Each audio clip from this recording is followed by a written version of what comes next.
Hello, bachcho. Let's read the question. And the question says, which of the following are incorrect? And the options are ionization enthalpy of oxygen is less than O negative. Ionization enthalpy of neon is less than Ne positive. Ionization enthalpy of nitrogen is less than N positive. All are incorrect. तो चलिए सबसे पहले हम इस question के लिए की concept देख लेते हैं. So key concept is ionization enthalpy.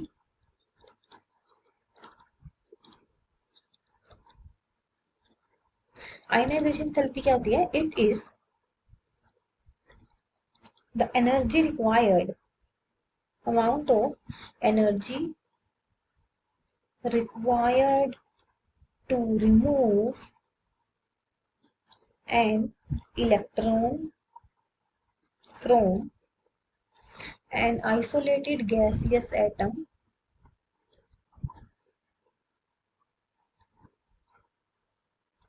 in its ground state. In its ground state. तो अगर हम कंपेयर करें ऑक्सीजन और O नेगेटिव की, सो ऑक्सीजन की जो इलेक्ट्रॉनिक कॉन्फ़िगरेशन है वो क्या हो जाएगी? 1s2 2s2 2p4 and O negative की क्या हो जाएगी? 1s2 2s2 2p5.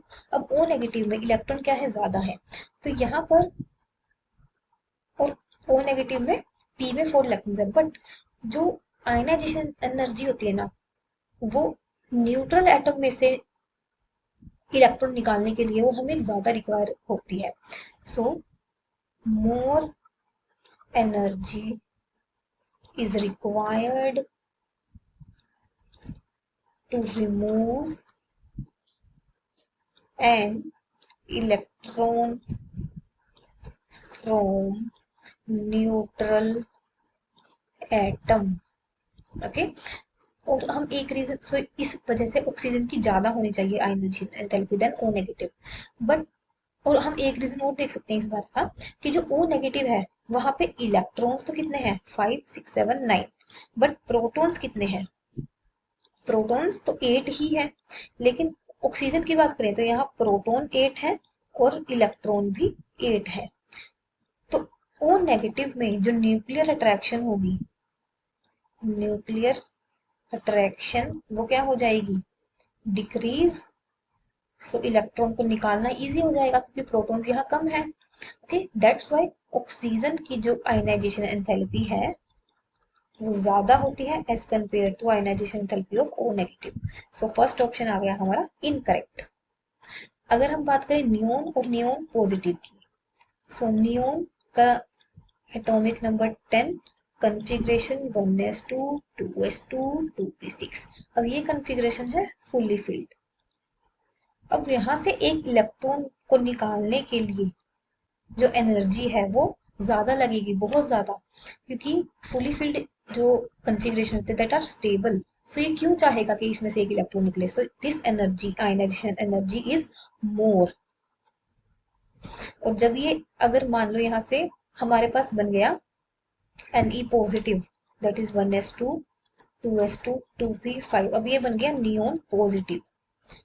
अब यहाँ पे आयनाइजेशन एंथैल्पी जो होगी वो कम होगी क्योंकि this is not much stable, not much stable as compare to neon atom.